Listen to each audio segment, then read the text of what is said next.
Welcome to The Long List, a podcast where we celebrate movies and other pop culture through the storied art of rankings. There are no wrong answers, no bad opinions, and hot takes are always encouraged. I'm Josh Muller, and as always, I'm joined by my brother Jack Muller, and in this episode, we're fixing some movies. What do you think about that, Jack? Yep, let's do it. I like it. If you would like to reach out to us, real quick, our email is thelonglistpodcast@gmail.com. We would love to hear from you. Sorry, I interrupted you, Jack. Oh, no, you're good. Okay.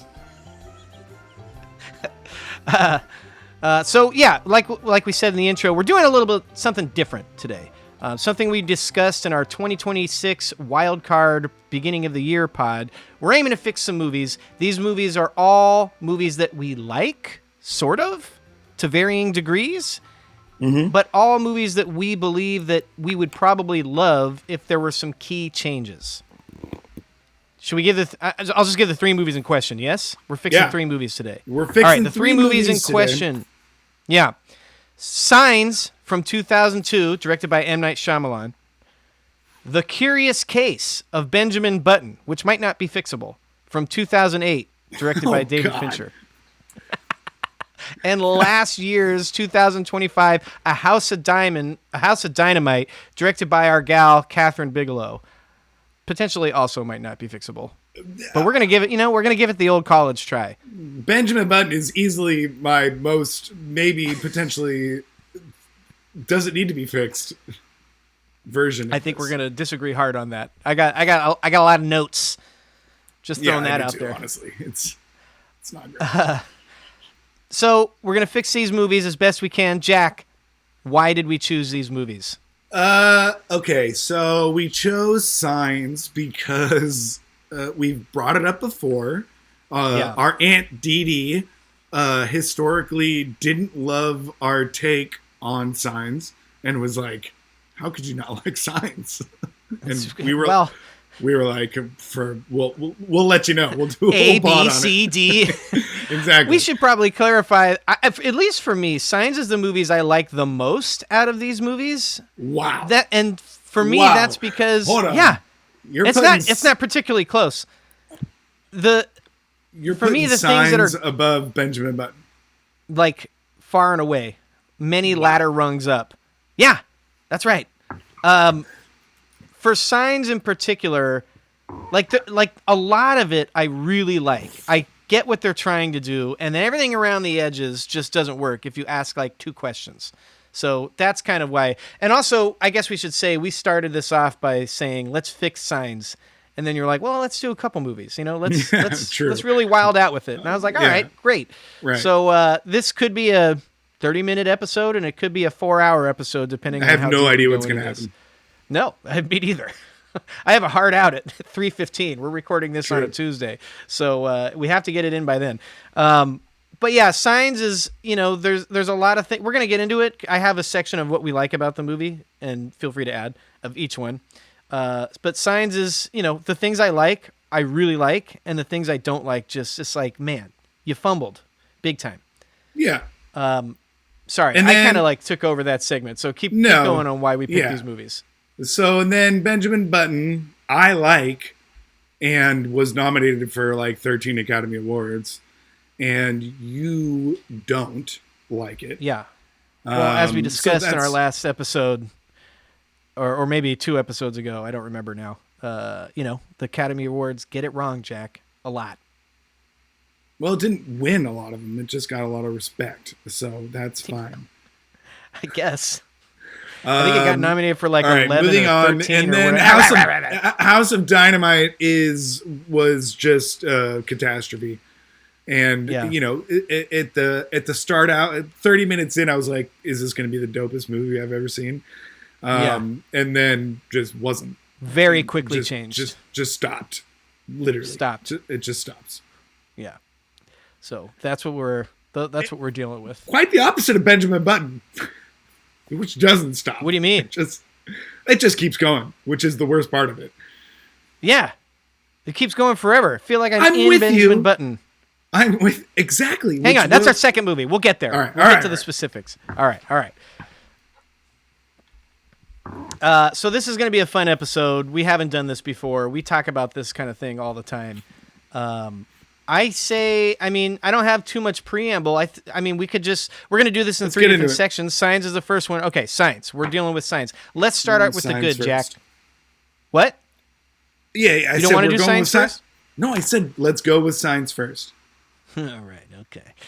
So let's start off with the good, and feel free to add to this list. I have 3 things written down. Really impressive and very cool filmmaking from like a genre suspense point of view. Like the parts that really hit hard, I think.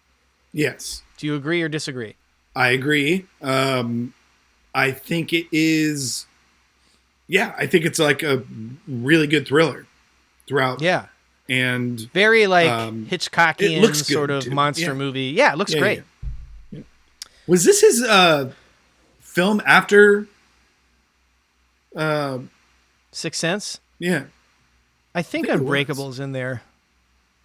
Oh, I could be wrong. I thought Unbreakable was before Sixth Sense. I don't think so. Oh, okay. I think Sixth Sense was his first movie. Oh, okay. Well, then Unbreakable is definitely before this one. I guess we could look it up. Yeah, that's bad. That's bad. We don't have that one down. Yeah. Well, my bad. Movies. Okay, here we go. M. Night Shyamalan was his first movie. Looks like it was an independent film. I can't tell if this is a full-length feature, but Prayer with Anger, then Wide Awake from Miramax. Again, I don't really know anything about those movies. I got to be honest. Then Sixth Sense in '99, Unbreakable 2000, Signs in 2002. So, pretty close together with those first 3. Then The Village, Lady of Water, The Happening, Last Airbender. It kind of falls off the face of the earth after that.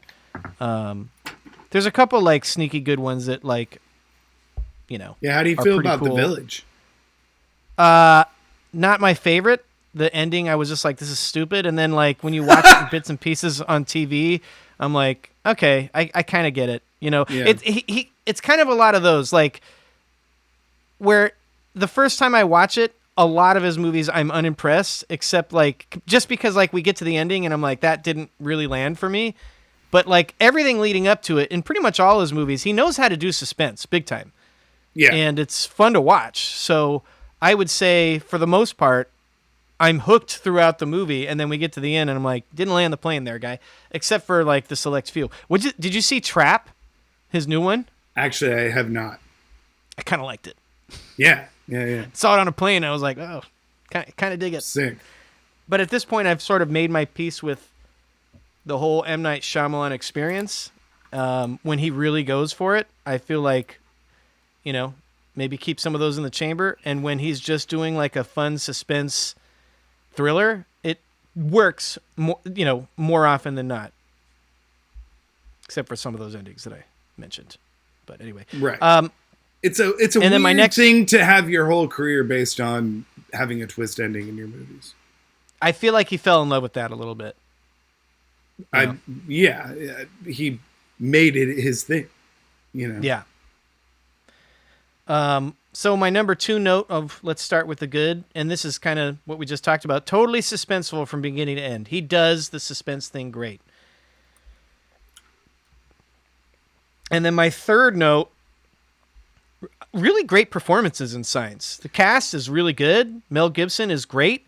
River Phoenix. Joaquin Phoenix is always really great and just does a great supporting performance. Little characters outside the main group, but really it's just that family. Joaquin Phoenix is the best part of this movie. Easily. Yeah. Hands down. I mean, like, it wouldn't be good, I don't think at all, if it wasn't him doing that role. I don't disagree, but I also, not that I want to like spend a whole bunch of time talking about Mel Gibson. No. I mean, Mel Gibson's but he's really good. And that scene where he's like making everybody eat dinner and he's like crying as he's eating like everybody's dinner is like real. I was like, damn, that's like really what good. Is happening in this movie? God, they're really going for it. Yeah. So, I mean, there are some good things in this movie as we point. Do you have any other notes about what the good is for this movie before we rip it apart? I have down the car scene where they're first hearing the aliens. You know, and they put the monitor on top of the car. Maybe one of the most influential sci-fi scenes of the decade, or of the past 25 years, because we get this clicking sound, which people have seemed to use going forward, but I'm pretty sure it was the first people to do the whole like, you know, like click sound. Most recently, we've heard it in Disclosure Day. They're doing the whole clicking sound in the trailer. It's a little bit different, but they do a lot of that in Last of Us too. Yeah, in Last of Us. That's zombies. That's not. Well, no, I'm just saying it's like a very influential like sci-fi scene. Yeah, the whole movie I think is pretty underrated, influential. You know, watching it, I'm like, oh, I feel like we got a lot of this over the years. Yeah, in similar ways. I said that it's a pretty good combination of Field of Dreams and Close Encounters of the Third Kind. Good call. So those are my notes. Yeah. All right. Let's get to the things that we might want to change. So I have a big list here, and I have kind of like sub lists from it. Do you want to just run through the main points that we would like to change first, and then we'll kind of break them down? Sure. I suppose the number one thing that I would fix is the twist ending. Of the water being detrimental to the aliens. Yeah. I think that's a big one. We should also say that we're probably the main thing we chose. We probably should have said this earlier. The main reason we chose some of these movies, this is what you pointed out too. I want to give you your credit, is that the endings for all three of these movies are really uninspiring, and we want to fix that. That's like the big thing. And then, you know, when we start digging a little further, there will be spoilers afoot. Yeah, spoilers afoot on all three of these movies. Why would aliens come to a planet that is whatever the percentage is, 85% water, when they can't have water? Right. That's the big thing. And like, you know, I think you can make a case that if you're trying to find resources, a little danger is inherent to that. You know, I think they can. I think you can reasonably say that, like, okay, there is water here, but there's land that we can land on, and sort of make our peace with it. The real question is, why aren't they wearing any clothes? You know, and we talked about this before. The aliens, they're just not wearing any clothes. You would think a protective aliens never suit. Wear clothes. I'm just saying, if you're going to well, sure, but maybe they should. Because if you're going to a planet that rains and has water in it, aliens wear clothes in movies. Just throw on a like you got here. I'm sure you can figure out some sort of suit that's waterproof. We figured it out. They're called windbreakers, right, or whatever. Yeah. So just throw on some clothes. That's hilarious. Let's eliminate some of the risk factor. That's one. Why don't aliens wear clothes? I want to like type that into ChatGPT and see what it comes up with.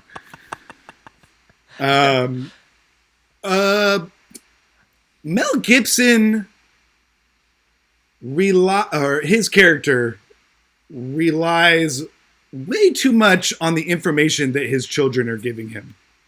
Right. The whole, like, pretty much, because I understand he's like cut off and he's like isolating himself or whatever. I don't even know. But literally everything that he learns about the aliens, he learns from Morgan, which is his, you know, like 10-year-old son. Right. Like if James was telling me about an alien invasion, I'd be like, okay, that's cool, dude. I'll also try to get a couple other notes. I'm gonna throw on the news. Let me just hit a quick Google real quick. Yeah. Let's see what's happening around the world. I have more notes on that too. God, a lot of mine are a little more specific. Or here, okay, I got some general ones. Why don't I jump in then? Yeah. This is kind of specific, and we talked about it before. I don't like that the aliens can't open the doors. Like, that's a big plot point. Okay.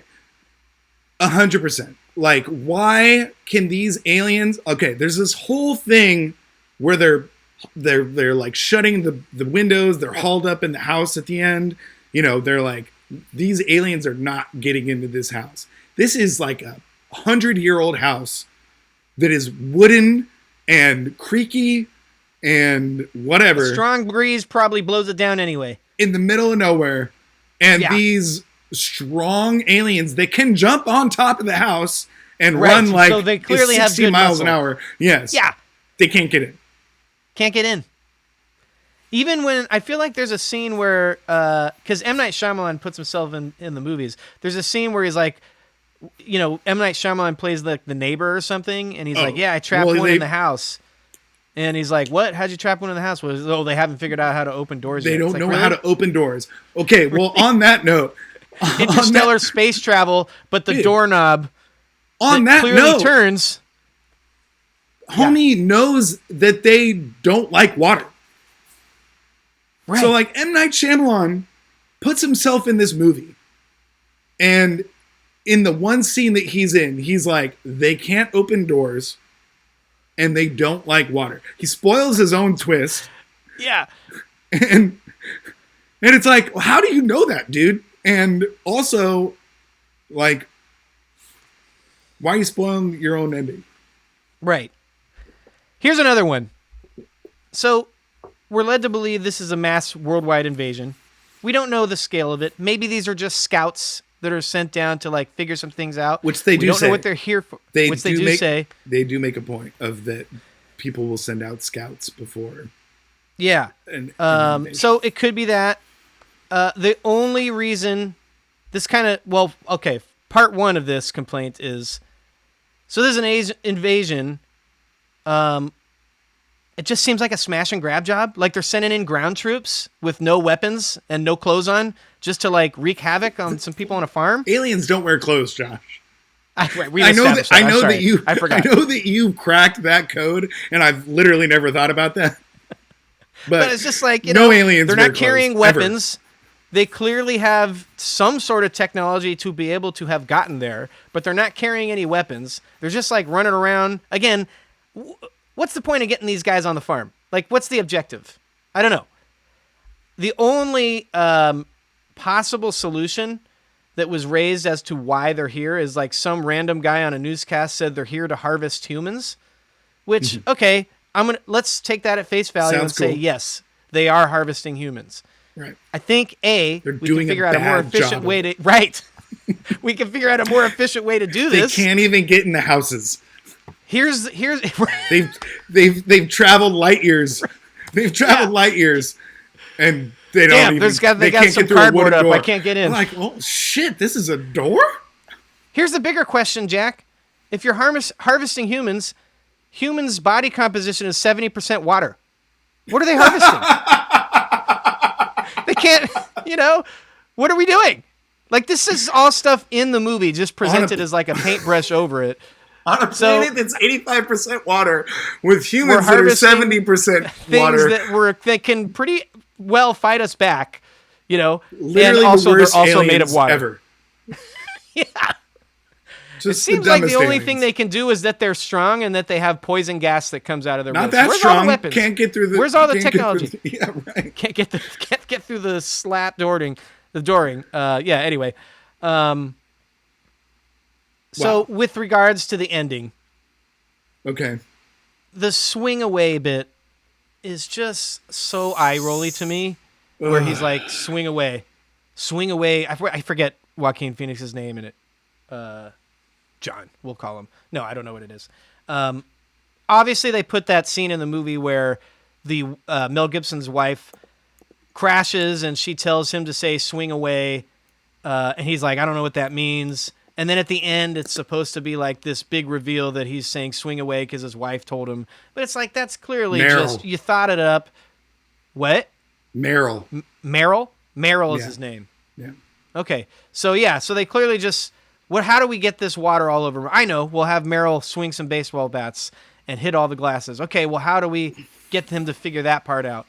Well, and he's like, all right, we'll send the wife in a little flashback to make it all sound like some religious sort of wrap-up thing. Yeah. I don't like it. It's bad writing. it's bad writing, but it's also, I don't know at what point this movie became, or if it already was, but it's like a Christian movie a little bit.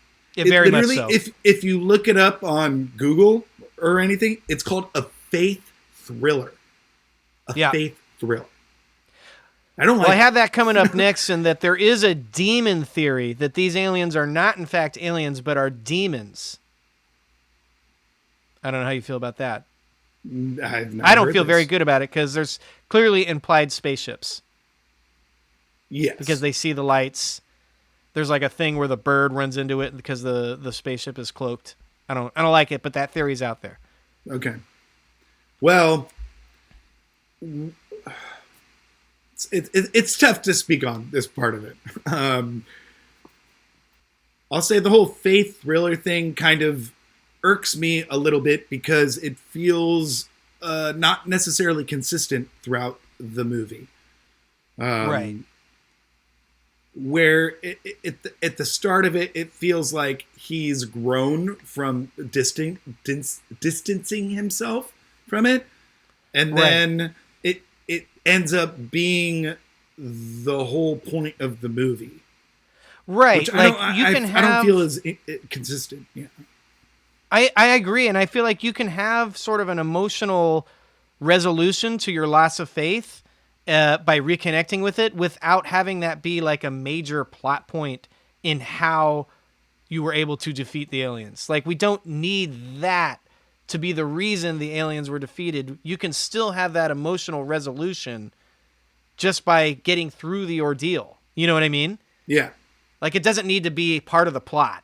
It can just be part of the character development. Exactly. Anyway, and I'll go one step further. This is my last note that I sort of have written down of things to fix, is that I don't think this movie needs a twist ending. Like, it's good.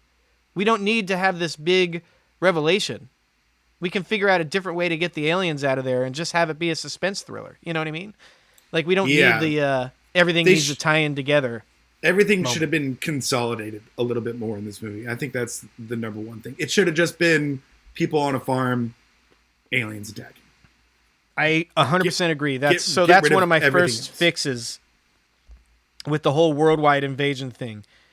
We don't need it to be a worldwide thing. You know, we just have it be these people on these farms. If it's an exploratory invasion scouting mission, just have them terrorizing these people on the farm. Boom. Well, I like the worldwide thing because some of the better parts of the movie are them finding out that it's happening elsewhere. That's true, I guess. But, including the famous, they're in Mexico or whatever it is, and he walks. Oh, that terrifying jump scare shot? Yeah, exactly. It's pretty good. It's really good. Iconic. Like, I remember, iconic. I maybe not iconic, but I remember that, from that, like, that was the part of the movie. Yeah. It should be scarier. A little bit. It's pretty scary. Yeah. Okay, fair enough. The other thing scary. is, like, the other thing about the big invasion thing that just doesn't hold up well for me is, like, why don't they? Why are you still getting news feeds from around the world? Like, if I were an alien, it's just bad job by the aliens. If I were an alien race coming in to take over, or at least doing scouting mission, take out the communications. Yeah. If they find out we're allergic to water, this is going to go bad quick. So we better take out the news feeds. 100%. There should have been like some of that, like it's happening everywhere, and then all of communication should be cut off. All of the power goes out around the world. That would be good. And then they're really like stuck there, and they have nothing, and then they're just stuck in the house and don't know what to do. That would be really good. I like it. So how do we fix this, Jack? Okay. Let's take it step by step. Let's do the doors first. Just cut it out entirely. I don't know. What do you mean? That they can't open doors? Cut that out? Yeah, that's stupid. Yeah. Just like, it's better to not be in there than to even Don't even tell us that they can't open doors. They just do a really good job of like closing up their house and like refurbishing it. And then they're fine. Yeah. They don't need to not open doors. We don't need the trapped alien don't in tell M. us Night that. Shyamalan's house. Don't tell us that. We don't because want to know already that we're they like, can't what do you open mean doors. they can't open doors? Yeah, exactly. My Just toddler like, could open a door. They're just really good at closing up their house and like Yeah. shutting that shit down. I like it. Just avoid it altogether. Or maybe, maybe they're staying outside for like some coordinated attack thing. Like maybe they're like, we don't know why they're not coming in yet or whatever, Mm-hmm. And then like when they actually start coming in, it's like an actual struggle to keep them outside. The doors thing doesn't work. No. So I think we just fixed that. What if they Like- better had retrofitted their house for like tornadoes? And so Yes. that they were like And so ready it's to really- like close it down whenever a tornado happens or something like they that. already have a plan Yeah. to really lock up their house. So and like make let's it do the airtight. tornado thing. And Yeah, that's they a close it much down. better thing. See, we're fixing it already. 10 minutes in a writing room, and we already got this thing done. I went to college for it, so I hope I should be. All right. Don't break yourself patting your hand on the back. Whatever I just said. I'm sorry. Just joking. We should have a, we should have an open line. Hey, Josh and Jack, we need this movie fixed. It's coming out in October. Don't worry, we got you. We're changing this to the fix list. Yeah. Just have them, be prepared for tornadoes. That's going to be our answer for everything. Right. So the worldwide invasion thing, I think you kind of already nailed this. I like it much better is if they get little bits and pieces of information and then all of a sudden all communication goes out. Yeah. That's There pretty shouldn't be any sort of like we're just sitting around watching TV for that long when there's It's too aliens much. around. Yeah. It's too much. The water thing, Jack. Yeah. How do we fix this? The water thing, the swing away, the water thing. So okay. So the wife has some heavenly premonition as she's dying to say these things, which is like signs, right? It's like you have to pay attention to signs. I guess. I still don't like it. I don't like it. I don't even see how it relates to God even. Like, I don't get it. I like don't. That's what I'm saying. I feel like the they came up with the ending. Oh, this guy needs to hit water glasses with a baseball bat. And how do we get to that point? No, let's have the wife say there's it. no way that the water glasses with the baseball bat seems like it was written at the very end. Like, there's no way that he was like, I'm going to have these aliens get killed because somebody's hitting water with a bat. Okay, fine. But my point is, I don't think you write the first scene swing away without knowing that that's what your ending is. Right. I think you know that the bat swinging is your ending, and you got to find a way to make that make sense earlier in the movie. But I just think it's lazy. Here's how we fix it. Just cut out the wife dying and the premonitions and any of that. Yeah. Our movie, our version of Signs is like a scary movie where people are trapped in a house and there's aliens, right? And honestly, that's the best part of Signs. There's no like what would be the twist ending if we could do it? There's got to be a twist ending. Okay, well, the twist ending is that the aliens are good, actually. Oh. They come in peace, and this, podunk family from nowhere that's probably, I don't know. I don't want to insult anybody. Never mind. This podunk family from nowhere just started attacking peaceful missionaries, and they just decided to defend themselves. They're just trying to get in the house. They're trying to explain their side of the universe. And these people are like, know if I like that. Yeah, but I got a baseball bat and a glass of water. That's crazy. No, I don't know. That's a crazy ending. The humans are the bad guys. Maybe it's unfixable.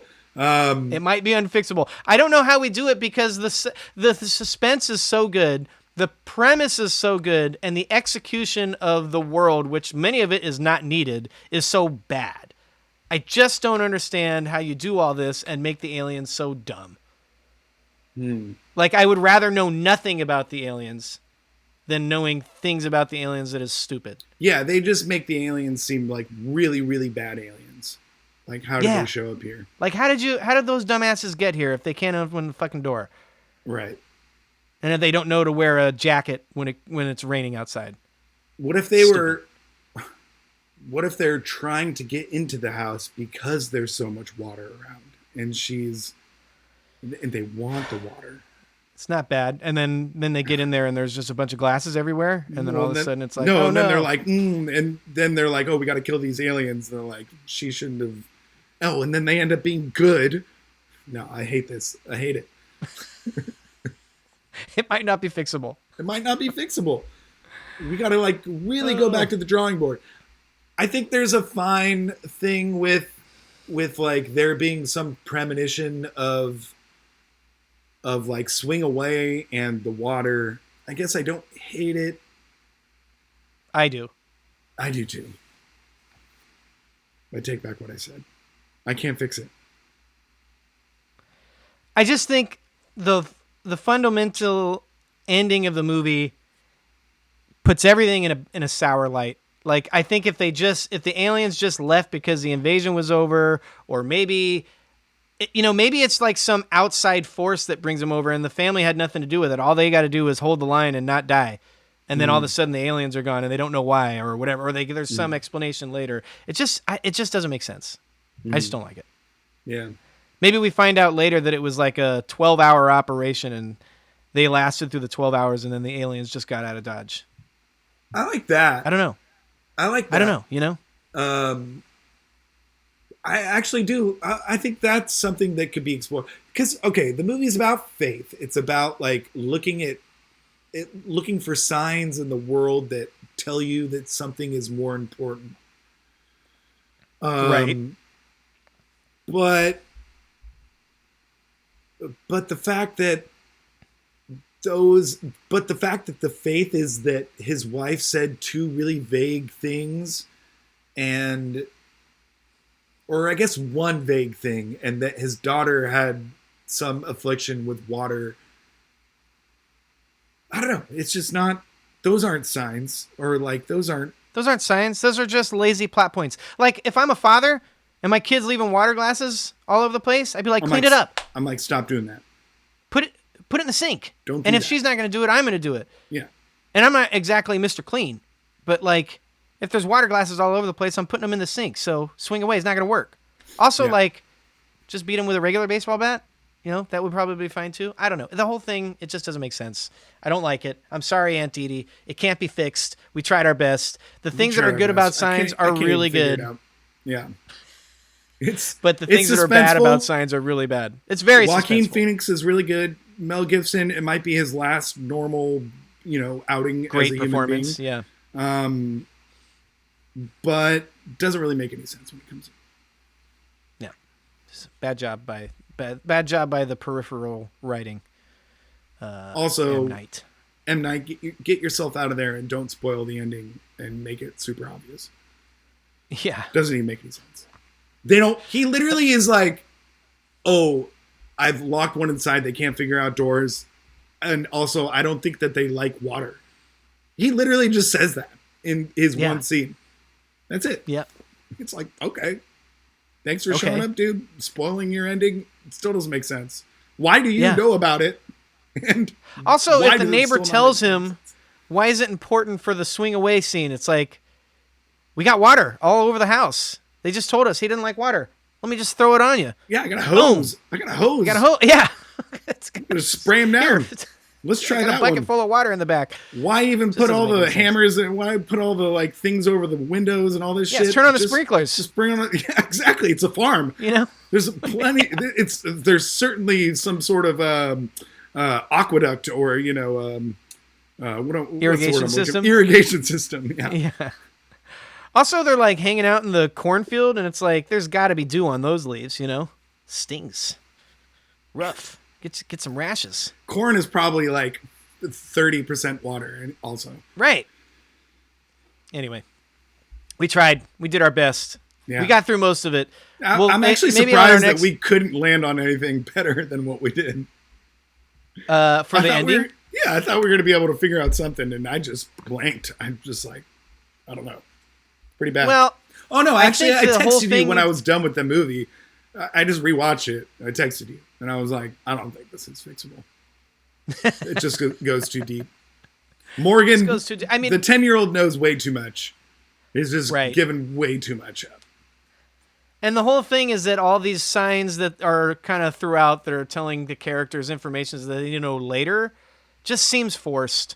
So I think that the forced structure of the movie, when it should have been just like a cool alien sci-fi thriller, the forced structure of the movie to tie into the religious revelations just makes it more difficult, you know? I mean, is there something like, can we make the aliens resistant to something other than water that makes more sense? That was the other thing I was thinking of. I have a note down here. I have a note down in my like scribblings that says, and I can't remember what it's necessarily about, but it says, and then Morgan is wrong. What the fuck? Nobody thought you were right in the first place. No, yeah, there is a moment where he's like, oh, I wasn't right about the aliens. It's just like, yeah, dude, you're 10. Yeah. You weren't our primary source on this. It's okay. Yeah, right. But he was for that whole family. I like the scene where they're all wearing the tinfoil hats. That was funny. Yeah. All right. Great. Moving on. Maybe we'll come back to this someday and have an updated ending. Absolutely not. We're never talking about this again. All right, let's take a break and then we'll hit. Oh, hold on. One more thing. Yeah. Alex made a point. If the cop never told the kid about the walkie-talkie thing, there would be no movie. Like, I don't remember that. She comes in and she's like, oh, you can use baby monitors as walkie-talkies or something. And then he like starts using a baby monitor as a walkie-talkie for some reason. I don't know. And then he starts to hear the aliens. But if that never happens, nothing would happen. They're all just dead. They're all just dead. It's another sign, Jack. Also, I don't know if I love the title. It's a good title.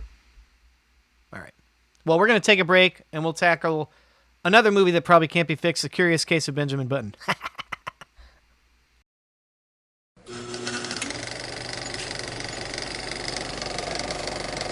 All right, we're back. So now we're on to Benjamin Button. Let's start with the good. Looks great. Gotta be honest. Yep. Beautiful. Looks really good. Yep. Yeah. Really cool how they did the aging, de-aging thing. Yeah. Very technically impressive. Mm. It's towing the line at this point of a little outdated, but we're still going to go. Sure. At the time, though, it was pretty cool. Yeah. And it's a pretty unique story. I think it's a short story or... Yeah. Anyway. Based off a short story. All right. Things to fix. I got a pretty big list here. Do you want me to take this one? That was the only nice things you had to say about the movie. Yeah, it looks that's good. about it. Yeah, oh man, good. It's a really good story. It's really interesting. Go ahead, yeah. It's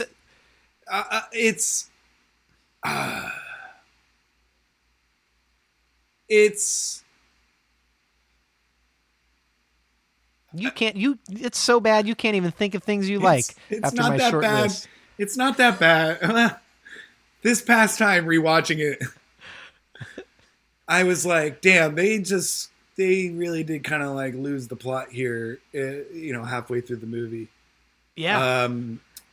But also they go it's like a romance film. I guess. It's like a long romance film. It's unfortunately like Forrest Gump. If halfway it through was uninteresting, Forrest Gump, he stopped doing cool things. Yeah. But it's like Forrest Gump, but not fun.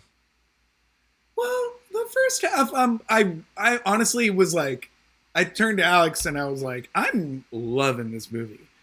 I don't know how many things I have to fix. And then when he gets to the middle stage of his life and the Cate Blanchett stuff starts to happen, that's all that they focus on, and then it becomes a movie about that, which loses the plot literally of like the first part of the movie, in which he's just like out there doing his life and all of the crazy things that happens, right? Which is pretty good, you know. All right, well, so here's what I got. It's long and boring. There, yeah. I said it. It's really long, and I guess the first half's a little okay, interesting. I guess doesn't really. It's fine, and then in the second half, I mean, I should say, like we pointed out, it got nominated for a lot of Oscars. A lot of people love this movie, so I don't want that's fine that you have that opinion. I just don't share it. Yeah, I was a little bummed this past rewatching. I felt a little defeated. So I have a lot of sub notes from It's Long and Boring, but I'll get to that in a second. Mm-hmm. My second big note, I mentioned this before. I really don't like the sequence when we're spoiling things here, when Cate Blanchett gets hit by the car, and it's like all the little butterfly effect of if these things went differently, and they show you all these things, then she wouldn't have gotten hit by the car. That just sequence feels like it's in a different movie. It feels like David Fincher really wanted to put his stamp on something in an otherwise sort of non-stampable movie, and it feels like something out of Amelie, but like Amelie does it throughout the whole movie, so it makes sense. I was like literally like David Fincher watched Amelie and was like, and then it's like, I'll do that. Yeah, I'm going to do that. I just don't like it. It just cut it out of the whole movie. It just doesn't make sense. It doesn't necessarily feel like it's out of the movie, but it feels more like they should have done it more in the movie, because it makes sense, because the whole movie's about timing. It's all about time. You know what I mean? Get it. So like I could see it working in the movie. They just didn't do it elsewhere in the movie. And it's like, why did that happen there? And also you could say that about literally any plot point ever happening in anything. You know what I mean? Right. Everything has a butterfly effect. Yeah, exactly. Yeah. I also don't like how Brad Pitt's character narrates it. It's like, yeah. How the hell do you know all that? Doesn't make any sense. It doesn't. Like, why does he start narrating it right there? Here's my next note. We spend a lot of time with young Benjamin Button as a young boy trapped in an old man's body, and we have to reconcile with that. We're okay. We don't really spend much time at all as old Benjamin Button in a younger body, which seems like equally interesting. I don't know if that's like a technical thing. I don't know if the movie got too long or whatever, but like that seems like another thing we should wrestle with, is how do you grow old in a young person's body? Just throwing that out there. And then the ending. It's just not good. I just don't like it. Don't like the ending. We said about it with Signs too. I don't understand why he has to leave. And, just causes more trauma for everybody. Kids are pretty resilient. Like if you explain that to this kid when they're young, like, hey, dad's aging backwards.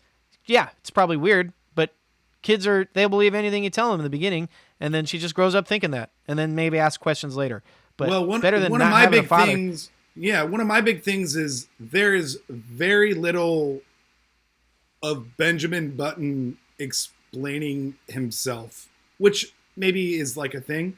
But like in the first part of the movie, it's like, yeah, I'm aging backwards, dude. Like that would fix so many situations where he would just explain that. And then they'd be like, oh, that's fucking crazy, and be a little more supportive. And maybe they probably didn't want to do that so that like, because like if that actually happened, people would be like, what the fuck? And like it would be a national news story and all that stuff. And maybe they just didn't want to deal with that. But there are so many times where he'll show up later and everybody's like, oh, hey, what's up? Good to see you. Why do you look 30 years younger like Brad Pitt now? Right. And it's just weird. Like full scenes where people are just confused that he never explains like what's going on. It's just like, just give him a little, just tell him. So those are my general notes on what I don't like about the movie. Do you have anything other to add? Because I have sub notes for a lot of these. No. Let's just go with it. All right. Long and boring. Here's what we got.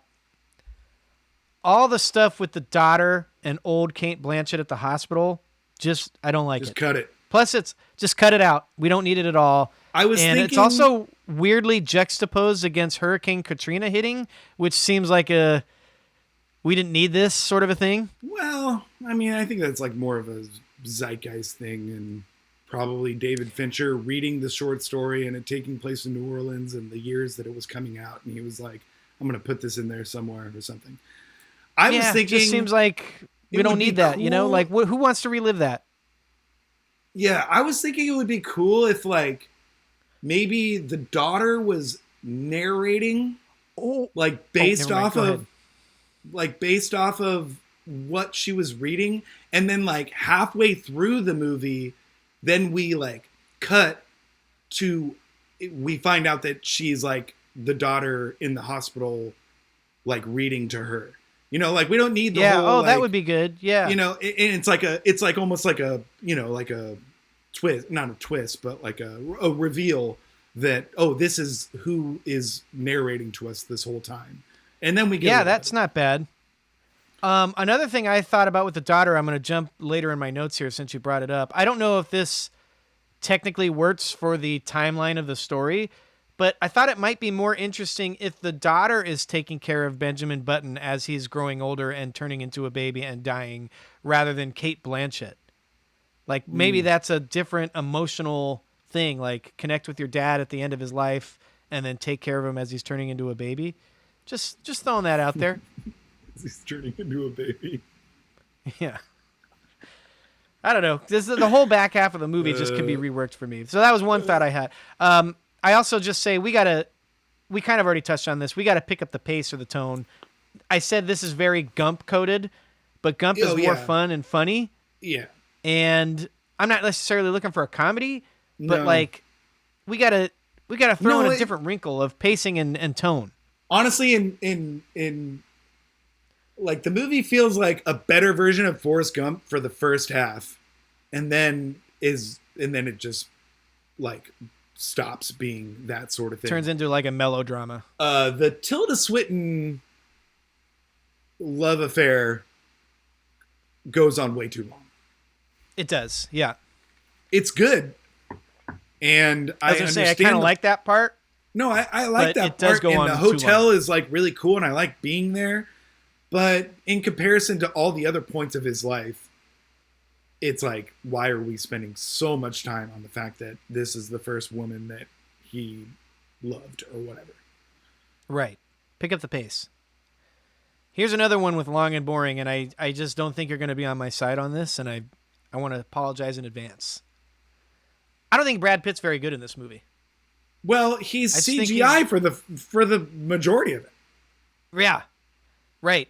But I'm well documented in thinking that sometimes movie stars just need to be movie stars and less is more and use your magnetism. And Brad Pitt is like the epitome of that example, because when he's crazy Brad Pitt, it doesn't always work. And when he's movie star Brad Pitt, it usually works. This is movie star Brad Pitt using on his charisma, but he's just like kind of boring and kind of like one note. And I just wish there was a little more. Now that could be from Fincher, Well, I think Fincher's hard on his actors. It's well documented. Yeah, I kind of disagree. I think the character of Benjamin Button is supposed to be very like mellow and complacent and kind of just experiencing things as they happen. Yeah, which I like that idea. I know that's not very interesting, but I like that character, and it feels like he's just kind of like watching people be crazy throughout the whole movie, which I like. I don't disagree.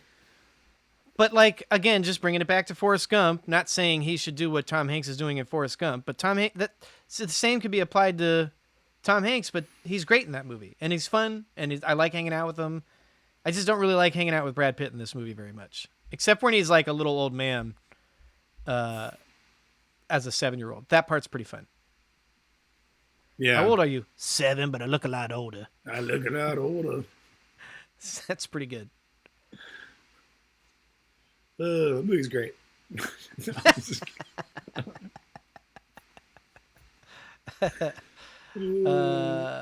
So I already said that we spend a lot of time with the young. So I got most of those. So how do we fix this? I'm going to start with Cate Blanchett. I mean, okay. she's great, a great actress, and I like her. Yes. Her character is surprisingly annoying. Yeah. For how much that he cares for her. Right. So there's that, and which like I'm saying, it like takes a big halt in the middle of the movie where he's like, all of a sudden he's just Kate Blanchett. That's the only thing in my life. And even when they're not together, he doesn't do that many interesting things. So I think the trajectory of him doing interesting things throughout the movie as like a young old man, and then falling off and not doing anything besides just wandering. I mean, I know he goes and travels the world in a montage, but just like have it be more specific like it was in the beginning. I honestly wonder if at one point Fincher was like, this is way too Forrest Gump. Maybe, yeah. And had to make it be more of a love story, even though that's what Forrest Gump was also. But Forrest Gump kept it moving. You know, right. We like, to your point, we see him do things later in life. Like, I want to see other things that Benjamin Button got into. Like, maybe he got into sports gambling and had a little bit of an issue, you know, exactly. or, you know, maybe he decided to design some buildings. Right. They do a lot of work at the beginning of the movie and not a lot of work at the back half of the movie. Yeah, I agree. And it just kind of turns into a... Yeah, and it gets sad. I like romance movies, but this one... I didn't even think about it. Kate Blanchett, kind of a tough hang, and I've already said it. Brad Pitt, I don't really think is particularly interesting. No. So I think that's one of the fundamental issues with this movie. Also, Kate Blanchett is like obsessed with him throughout her whole life, and then as soon literally the scene in which he is finally like going to see her, she has like no interest in him, and is like, "Why are you here?" And then, he like travels across the world to go see her or something. Right, and then once he finally like convinces her, then she like throws herself back on her, and he's like, "Yo, you need to back up." It's like, what is this relationship? What's happening? Yeah, this man is aging backwards. Can we just like acknowledge that for a second? Which I think was one of your big points before, is that why isn't anybody acknowledging the fact that this man is aging backwards? Yeah, it's weird. You think CNN would be involved and just, you know, like make him famous for that? Yeah. Where's the reporter? That's what we need. And we need Mark Ruffalo as a reporter chasing the tail of Benjamin Button. They knew and they let it happen.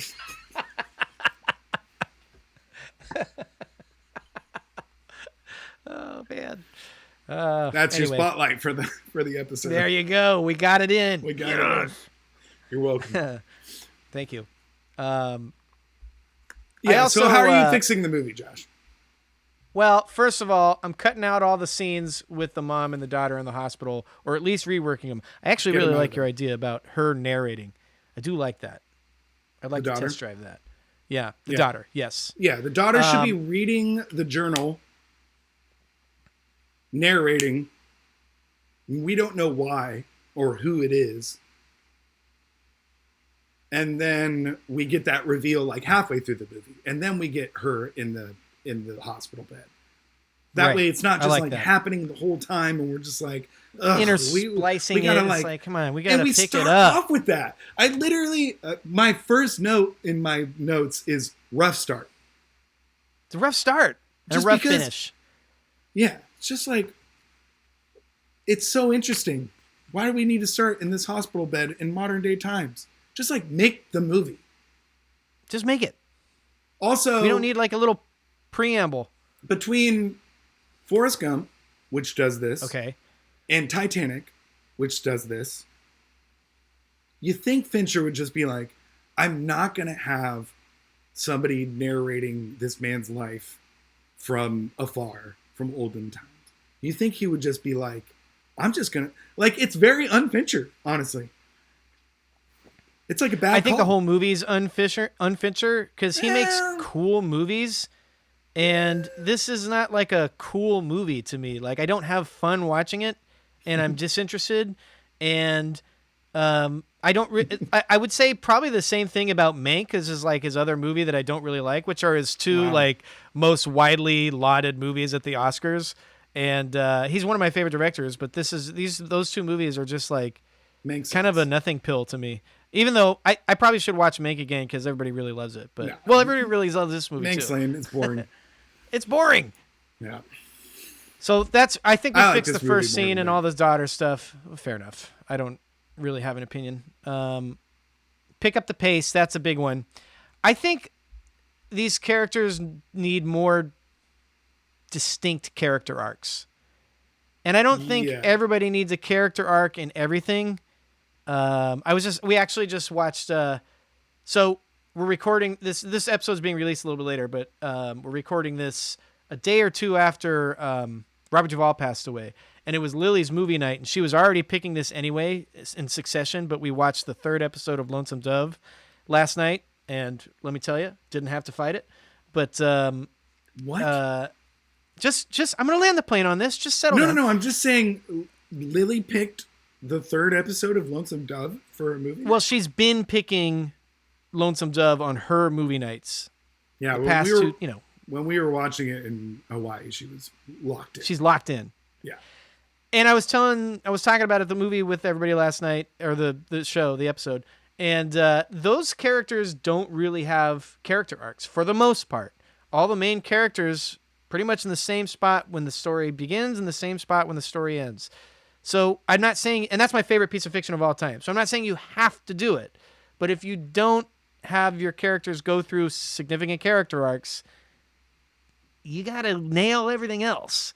So to me, Benjamin Button he's the same guy in the beginning and the end. Maybe he's a little bit more pensive and depressed because he had to leave his family, which I also don't like.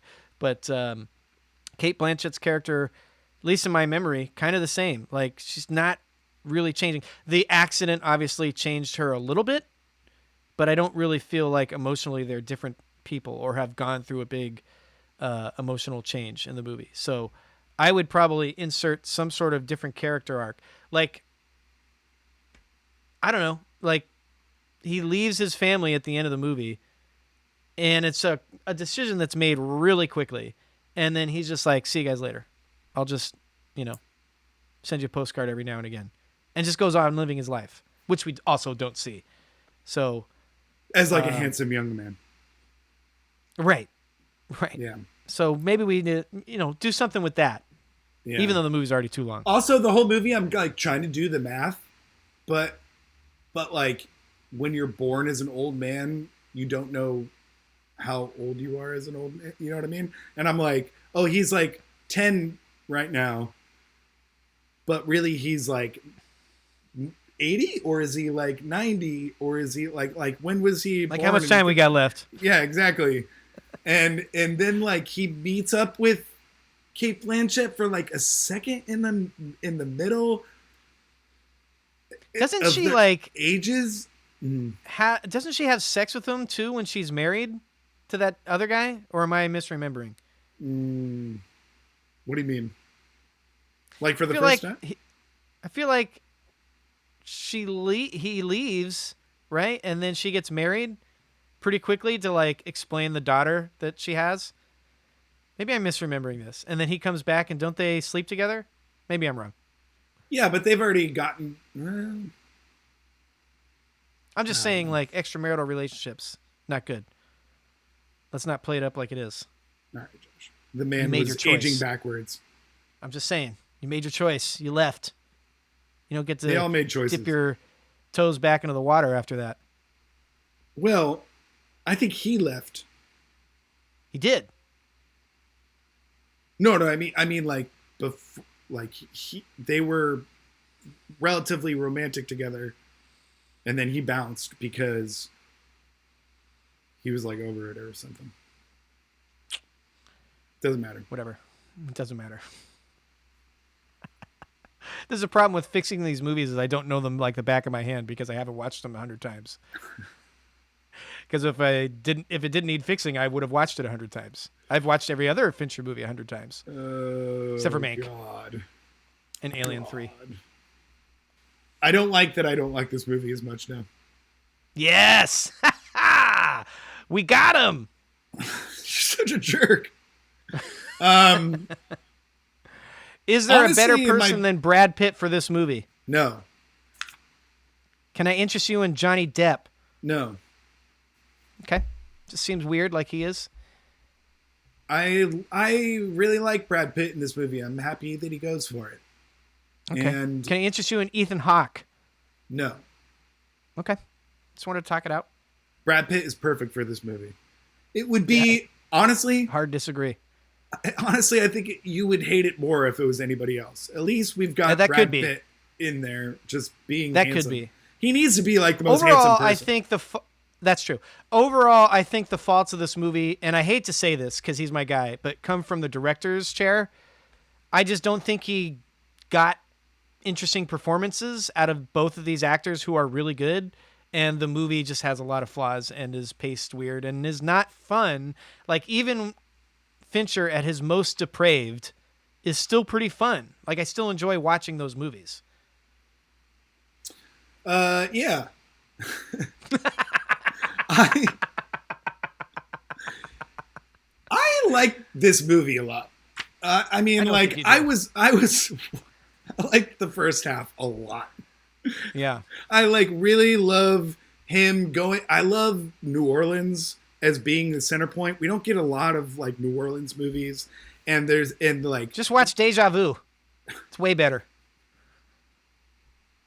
All right, can I interest you Double in Jeopardy. Denzel Washington in this role instead of Brad Pitt? Yeah, I'd be interested. Another little angle at that time in the South, be pretty good. Also, oh wait, hold on. Here's another note that I have on this movie.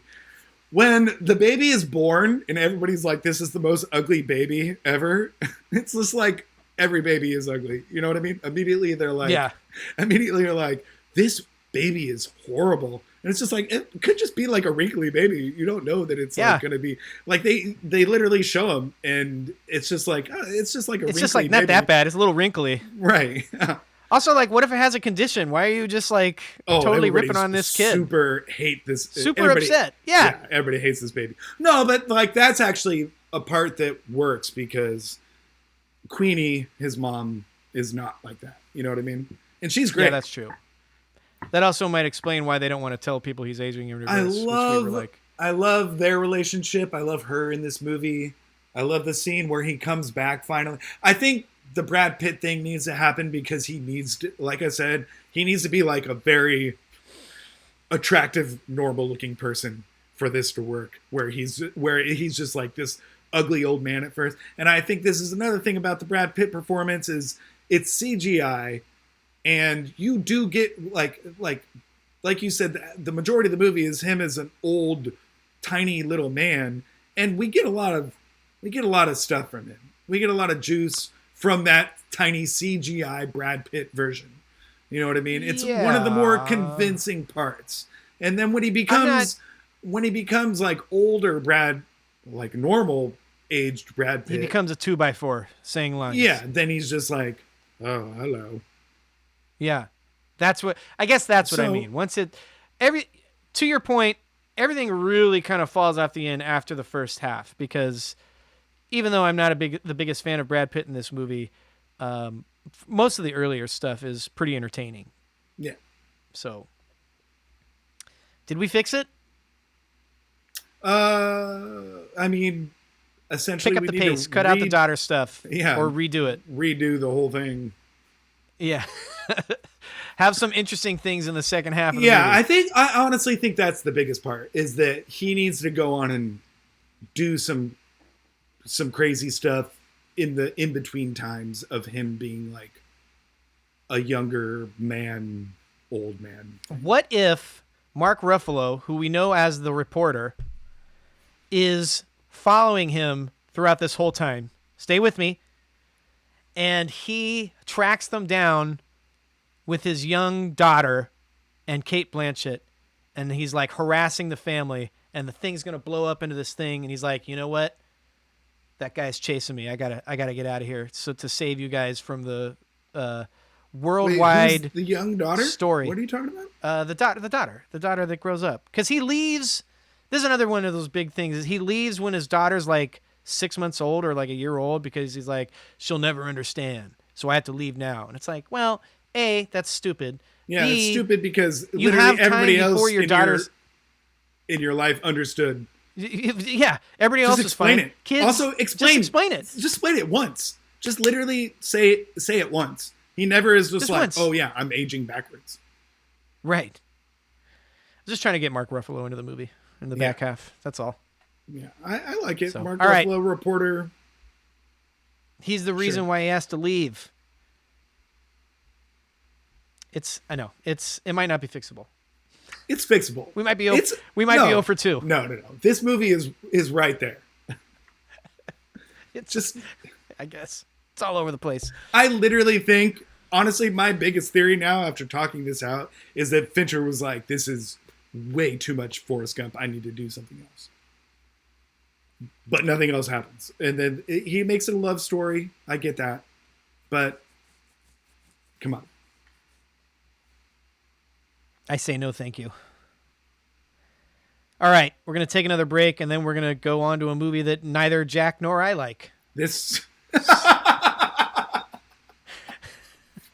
think the first one I liked a little bit more than Jack. Second one, Jack liked a little bit more than me. Third one, we both hate. Oh, God.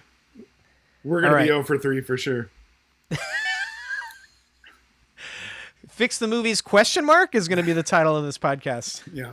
All right, we'll take a quick break. We'll come back in a second. All right.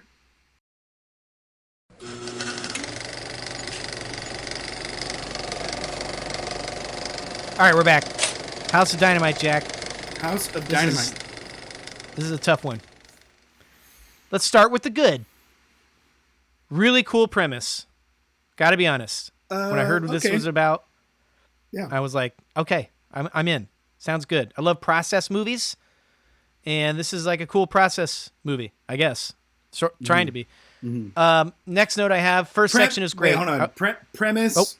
Premise like log line, or premise like once you see the movie, you know the premise?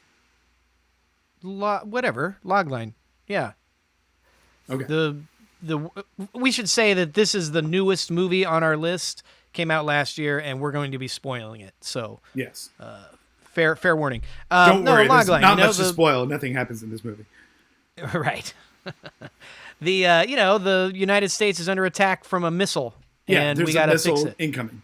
Not necessarily that it's in 3 parts and whatever. Right. No. Yeah. Just the logline premise is good. Got it. The first section is great. First half hour or so, I was locked in. Very, very good. Totally. I'd even say the second. I mean, not great, but I was still pretty locked in the second section. Yeah, I would agree. That's when my alarm bells started perking up, though, and I'll get to it. Mm-hmm. Some of the people in this movie I really like. Yes. Rebecca Ferguson's in this movie. Sorry to my wife. Tracy Letts is in this movie. Jared Harris is in this movie. Mm-hmm. Idris Elba is in this movie. You know, they've got some people in here that I really like seeing in movies. That's it. Those are the only 3 notes that I have.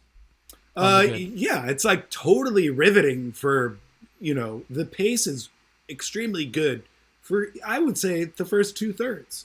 I mean, they do let's talk it out. I mean, they do the switch up. Yeah. The second third, the second part, I'm like, okay, did we need this? But okay, we are getting a different side of things here. And then the third part is let me back up, because I want people, if they haven't seen it, to know what we're talking about. The story is told in 3 sections, and you are basically being told the same story in real time from 3 different points of view. So the first section is in sort of like I'm assuming it's the White House sort of like war room. Well, not the war room, but like I don't know what they call it. But basically, the trouble fixing area with a whole bunch of computers, and they're looking at all things all over the world.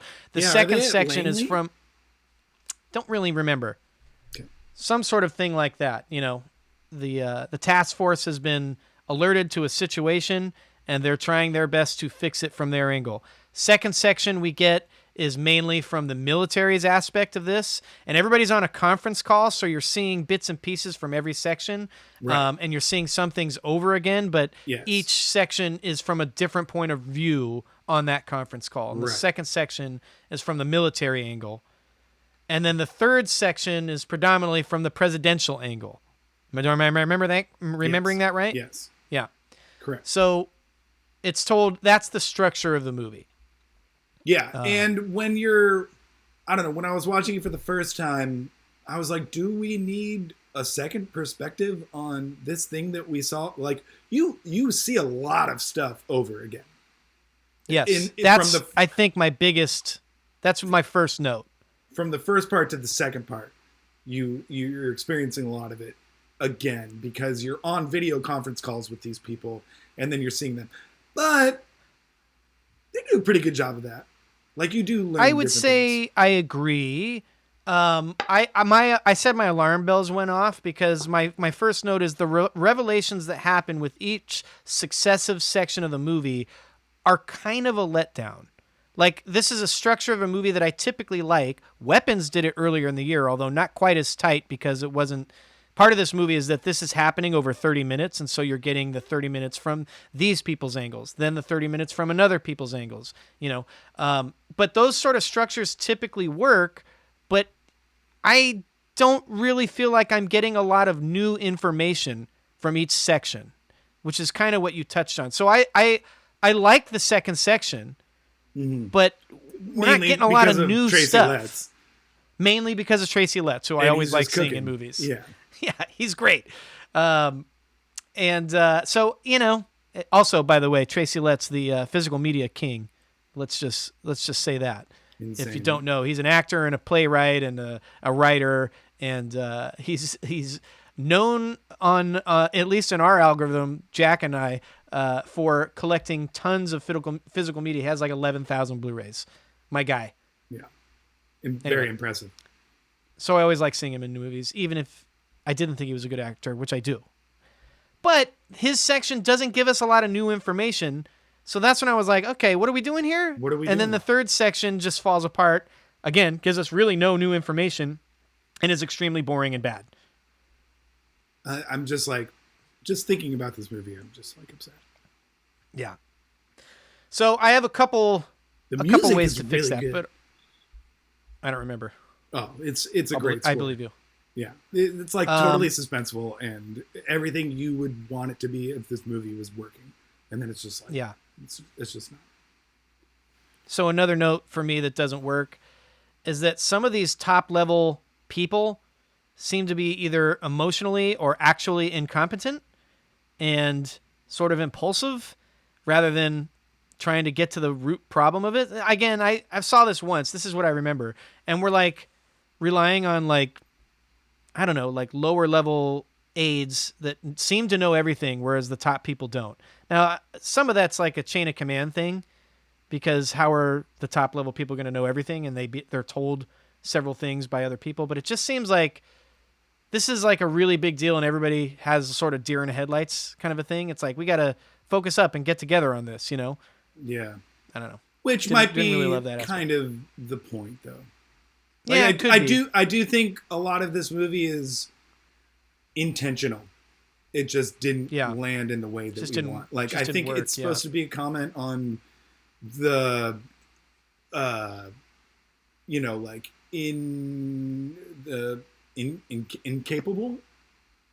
incapability of our government.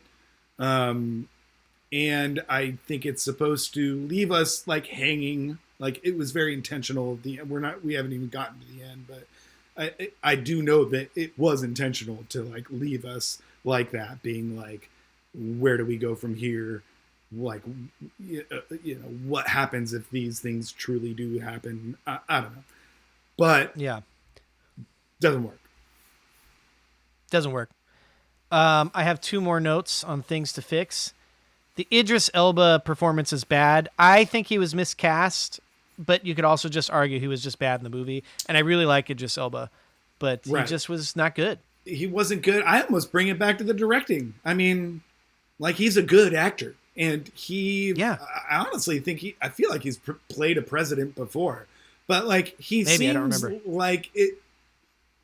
Like, knowing Idris Elba, this feels like a role that he could do, or that like it Right. could work, and it's just so bad. So Yeah. I don't even know what to chalk it up to. I have a few casting suggestions that I'll get to later. Ooh, I like it. And then, as we alluded to, the ending, or even you could call it a non-ending, is just atrocious and really a letdown. And I don't like it at all. So the Seems first like a time cop out. I watched this movie, I guess not. A couple days after I watched this movie, I was like, "Oh, I gotta finish House of Dynamite. I never finished it the other night."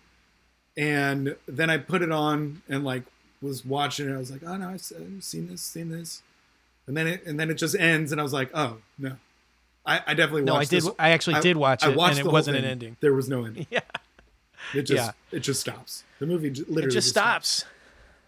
So if you don't know, there's a bomb heading towards Chicago, A and nuke. a nuke, and it's bad, and it just ends with them sort of realizing they can't fix it. And we don't know what happened. Like, I don't necessarily need to see Chicago getting blown up, but we gotta have some sort of resolution. Yeah. Well, no, it hits. Does it? Yeah. They confirm that it hits. Well, I mean, like, it's like about to hit. There's nothing, Right. you know, they're like, it's gonna hit. But they don't show anything. And they just show people going There's into no like wrap up. bunkers. There's no wrap up. It's so bad. Yeah, So it's just a frustrating. really, really disappointing way to end it. Do you got any other notes of things that you don't like? Or should we try fixing this? Let's try. Yeah, I've got Idris Elba's awful. Three Perspectives is cool, but it didn't work. Last Act is absolutely atrocious. Those are my big three. Okay. Idris Elba. Here's our recast. A couple suggestions. I'm kind of with you, and I think that it's mostly on the director. But I don't know. Maybe he just had made some choices that I did. He kind of seems like a bumbling buffoon, you know? Yeah, and that's he not seems usually like what. Nervous, and not from like the character's perspective. You know what I mean? Right. It's like It he just seems nervous. Just doesn't really work. Can I interest you in Mahershala Ali? Of course. Oakland's own. Has sort of that natural gravitas. I think I ranked him as like my number 2 favorite actor. Oh, right. Okay, so in a that's a previous yes. pod. That's a yes. How about Tilda Swinton? Think she would Mahershala be is interesting. also in Benjamin Button, as is Tilda Swinton. So there you go. Right. There we go. How about Regina King? Think she'd be cool Hell yeah. as a president. Get a little fiery action. Yeah. You know? How about Don Cheadle? Yeah. So I'm batting 1,000 here. I How about like all Michael of them. Keaton? No. No. That's the first one I disagree with. No. All right, fine. I didn't know you were going to sneak in a Spotlight reference earlier, so I just thought I'd have one queued up just in case. Yeah, Michael Keaton's a little too, like, I don't know, angry and weird. Yeah. I like He's a Tilda. little weird. I like Tilda. I think that would work. I like Mahershala. I really like Mahershala. Yeah. I think that's your best suggestion. Thank you. All right, we'll go with that. We fixed that part. So with the Revelations thing, But also, the president just needs to not be an idiot. Like, I don't even get what's going on. Well, actually, if that were, that might be art imitating life a little bit. Well, yeah. Maybe we need to go different. Maybe it needs to not be someone so charismatic. Maybe it needs to go the other. Maybe it does. Maybe more Michael of an Keaton. idiot. Not that he's an idiot, but maybe it does need to be someone who's like, you know, weird and Fumbling at weird and quirky. Right. Who else could we go that's weird and quirky? I'm going Tom Cruise. The problem is if that Tom Cruise is in this movie, he's somehow saving Chicago. Okay. By climbing on some sort of jet. No, but if they were like Tom Cruise, you're not gonna do any of that in this. And he's like, just give me one. They're like, no, you can't do any of it. And he's like, fine. I think he's out. I'm just gonna rock. I think he's out in the No, he'd just be in the back of that car, just like. No, but he wouldn't though. We have too much stuff for Tom Cruise. We know he wouldn't do that. What? He's got to save the world. That's what he's written to do. I think he's at a level where he's probably making certain choices. It's not like, Tom Cruise is showing up in a lot of character dramas. He's kind of the movie just ends, and he's like, absolutely. But who saves the world, and where do I run? I'm stopping this right now. Tom Cruise being casted in this fixes the movie. Because it wouldn't end so terribly. He would be a weird, better, bumbling buffoon. And he would be like, this movie is bad. You need to... Yeah. Somebody... Fix it. The bomb needs to go off. There we go. Right. But like in the ocean, because I saved it. Right. He eats it. Yeah. He takes one for the team. So the inherent structure of the movie where they're showing us different things in each section... we got to do a better job. So the obvious thing is to have bigger revelations in each section, something that drives either the characters or the plot forward in a more cohesive and apparent way. Yeah. Because it just doesn't do that. Specifically the first two, it's very close to being like, I literally just watched this whole thing. Why am I watching it? Just watched it. Yeah. And each of, like, to your point, each of them are interesting. But we're not learning any new information. And I guess we should explain, if you haven't seen it, which whatever, but you're on a three-way phone call with the president, the people in the war room, and the people in the first room the whole time. So truly you are hearing all of the same conversations again, because they're all on the phone with each other.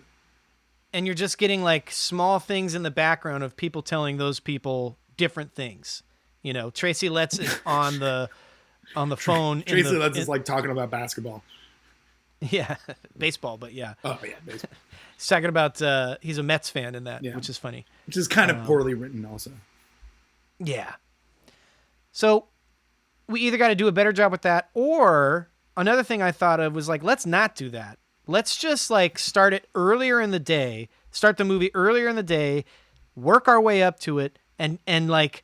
Get the whole process spliced throughout and move it along, and just maybe it takes a little bit longer of time rather than just a half hour, because I think they're trying to keep each section a half hour. Like let's just expand it out a little bit and see where it goes, because another thing is like when you're done hanging out with Rebecca Ferguson's group or Tracy Letts' group, is like you really don't see them again except for on the screen in the Zoom call. But if we had those characters throughout, like we just got done sort of emotionally grabbing onto these characters and then they're gone. And now we're supposed to fall in love with new characters and they don't work. So if we're kind of building up this trust throughout the movie, basically I'm saying we should change the structure and just trust that Catherine Bigelow can tell a good thriller, which we know she can. Yeah. Why not make it 90 minutes of time? And you get the first 30 minutes with certain people. You get the second 30 minutes with another people, and then you get the last 30 minutes with. Or even just splice them throughout. Like show Tracy Letts getting to the place in the morning. Show whatever. Like just show it as like a montage, but we're clearly building up tension until the actual threat hits, and now it's like everybody's got to go, everybody's got to fix this, and everybody's got to do their thing. I don't know. I don't necessarily need the structure that it did. If they want to redo it and make it better, I usually like that structure, but this one fumbled, and I don't like it. So like, just get rid of the structure. Yeah, right. One of those two things needs to happen. It is like you are saying, a structure that I like, but extremely boring and doesn't do anything for the actual plot. Other than a couple little like moments, like the whole, you're on the phone with the president and somebody's like, oh no, no, no, no. And then you like figure out later like what is happening with that, which is also uninteresting and doesn't make any sense. So uninteresting and so quick that I missed it. I didn't even understand what that was happening. So the guy kills himself by jumping off the roof. Yeah. Totally missed that. Didn't notice it the first time I watched it. What? Yeah. And then I was talking to someone later. Yeah. Oh. And I was talking to someone later, and they were like, oh, yeah, that's because this guy jumped off the thing and killed himself. That was what the commotion. I was like, oh, okay. I missed that. I don't know how. Maybe I was looking at my phone for a second. I don't remember. But I was just like, what's going on? Like, why did we hear that 3 times and then nothing came of that? Oh. So I like that part a little bit more after I heard that. Yeah, it's like one of the only parts of the movie I like. I'm like, dope. He jumps off a thing because he knows his daughter is about to die in the bomb hitting Chicago where he lives, which is tragic and gnarly, but terrible. That's like how the end. But at least that's like the last thing that happens in the movie. It's like that's how they. Is that the point of the movie? I don't. Tough beat for our guy Jared Harris. Yeah. Also in Benjamin Button. Also in Oceans. Oh, we haven't talked about that at all. No. We're gonna do. Wait, is he in Oceans? He's in one of them. Huh. Yeah, I think he's in Oceans 12. You're probably right. I don't remember. I am. He's in Oceans 12. Got it. Oh, but yeah. Also all right. in Benjamin Button. Also in Benjamin is this Button. Whole cast and no, this is our dream cast that was. Anyways. Oh man. So the ending. Let's get into it. How do we fix it? Okay, like it was very intentional that nothing was ever shown. Okay. But I don't know if that's fun. I don't know if we need to see the bomb go off. I guess I don't really even see this movie in a situation in which we see like mass destruction. Right. I mean, let me just ask a question. Should they have saved Chicago?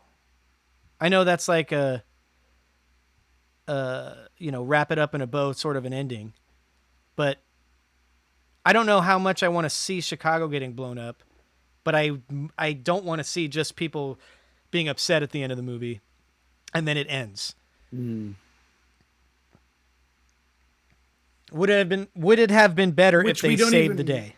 No. I don't think they should have saved the day. I like the fact that in my mind the bomb is going off somewhere and I can just use my imagination, I guess. But I think the big point of the movie is that the government has no idea what it's doing and it's just a bunch of people in a room just trying to figure things out. So we need probably like a press conference or some sort of wrap up ending or some sort of we need to fix this or whatever. I think it really goes back to the structure. Yeah. I think it's weird that also they kind of, I guess they don't lose it in the end with the structure, but the third part is like a little different. You know what I mean? Like the first two parts, it's a little montagey. The first two parts are very close and you're really getting the same things back to back. Then the third part is you're really getting the president's side, but the president isn't on the phone the whole time. So you're getting a couple extra things. So the third part is a little different. And then they go with that. And then you get the whole, like them going into the bunkers or whatever, or they show the bunkers. So it does a different thing in the third part, which frustrates me. Right. So I think we just need to scrap the structure. Scrap the structure. That fixes the ending. It does. I don't think we need to see the bomb going off, even though it would be kind of cool, I guess. Not cool. Yeah, I don't need to see Chicago blow up. No, I don't need to see all that. But there has to be some sort of like repercussion that they failed. Rather than like yes, okay, a couple that's people, a really good like, way to put it. Put their face in their hands and go to their knees and everything. Like we need more than that. Yeah. Okay, we fixed it. Did we fix it? I don't know. Yeah, I mean this movie is fixable. I was disappointed by it, but there's a lot of good in there. Yeah. There's a lot of good in the first third. Part, like we said, is the structure. Yeah, the first third. Just make it the main part. Like there's. Just make it a sorry, what's the term? Anthology movie. No. Process. Just make it a process movie. Like straight up. I mean, absolutely. it is the whole time, but like make it better. And really hammer home the fact that you're like, that the government is fucked up. They don't know what they're doing. It's a lot of incompetent people running things. And another thing, too, I just thought of is that Catherine Bigelow, at least in the movies that I'm experienced with her, she's really good at ratcheting up in the tension throughout the movie. Yeah. But in this one, there's 3 rises and falls. You know, we ratchet up the tension very quickly in the first section. It's very tense. It works. And then we start over in section 2. And then we kind of go up. And when we start over, we're like, why do we have to see this again? We were just watching this. Yeah. We just watched this. Yeah. And again, it kind of we talked about it earlier, but you're kind of getting attached to these characters, attached to what's happening, and then we start over. And it's just like, if those don't hit, then they don't hit. Kind of like how you don't always like anthology movies, because if one section of the movie isn't as good, then it's not as good. And that's what we're going to focus on. So I think the overall structure of the movie is what needs to be changed the most. Mm-hmm. Man. It's so weird making a podcast about 3 movies that you don't like. Such a disappointing ending. It was a risk. I'm just like, we'll probably do it again. We'll have to choose like movies that maybe are just like almost really awesome next time. How to make this movie bad. I'm joking. I don't want to do that. Tell it in 3 parts. Yeah. Right. Here's this is 3 parts and have the main character age backwards and not explain it. Right. The aliens are allergic to water.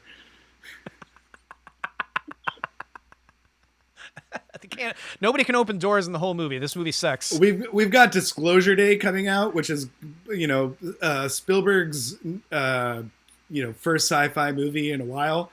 Going back to the roots. I guarantee you, aliens will not be allergic to water in that movie. I guarantee it. I'm a little bit nervous about Disclosure Day, not for any reason other than, my guy's just getting a little up there in years. Yeah, and some of the previews, I don't know if I like what the graphics look like. Yeah, well, that kind of happens with previews sometimes, I feel like. It does, yeah. Like, I feel like it's early. Polish it up. They're going to polish it up, and we don't really know the context of some of the things. Like some of them could be like dreamscapes. You know what I mean? They do look like that, yeah. But they're throwing it in there because it's something interesting visually to see in the trailer. I'm honestly more worried about that it's just going to be like boring or something. And Spielberg's last couple movies were that. Yeah. Like a lot of them. Yeah. We're boring. We got it. We're going to be good. It's going to be great. Yeah. Right. I'm not worried. Well, I don't know how much we fixed these movies, Jack, but we gave it the old college try. We tried. And, it's complicated. Good movie. Nancy Myers. Yeah, never seen it. Sorry. It's a good one. All right. Well, should we tease what we're doing next week? Or save it? Which are we doing next week? Well, we're thinking about... I have to check the actual calendar on which one's coming out first, but we got Oceans coming up. We're going to do the Oceans trilogy. And we are going to do we're going to record pretty quickly our Oscars prediction episode, just so that we have that ready before the Oscars ceremony. So it's amazing I don't know which one will come out. Better all 3 of the Oceans movies are than any of these movies. You know what I mean? Yeah. Is that weird? But I mean, like, well, oh no, it's not weird because this is a little spoiler into our next episode, but Soderbergh made an elite trilogy of just like the simplest things. Yeah. And then there are 3 movies made by 3 very well-known directors. Accomplished directors. And they're all just so bad. So much worse than this little trilogy of like the same actors doing essentially the same things 3 movies in a row. It's because they're cool and they're fun to watch, which I wouldn't say about these other movies. No. Signs is pretty fun to watch until you get to the end. Benjamin Button's pretty good. It's not. It's not. I wish I could say that with more confidence these days. Would you rank, if we redid Fincher, which maybe we should do someday because that was one of our first episodes, where you put it in your top 5, would it make your top 5 today? Top 5 out of like what, 8 or? It's in the double digits. Oh, really? I mean, we got Social Network, Dragon Tattoo, 7, Fight Club. Mm-hmm. No. Those are just off the top of my head. There's other ones. Gone Girl. The Game. Okay. Well, it's a feat of Panic Room. Of filmmaking. You know, it looks really good. It does. Yeah, it does. It's like an epic movie. Honestly, like, I'm surprised that Fincher decided to do that. Like, was he searching for an Oscar after he got shut out for Social Network and just chose the Oscar-y type movie? Because it doesn't seem like he did his thing, but it doesn't seem like a movie that he would be interested in. It just doesn't seem very interesting to me. I don't know why he got interested in it. It seems interesting to me. It's like somebody wants to do their like epic tale about a person. Yeah.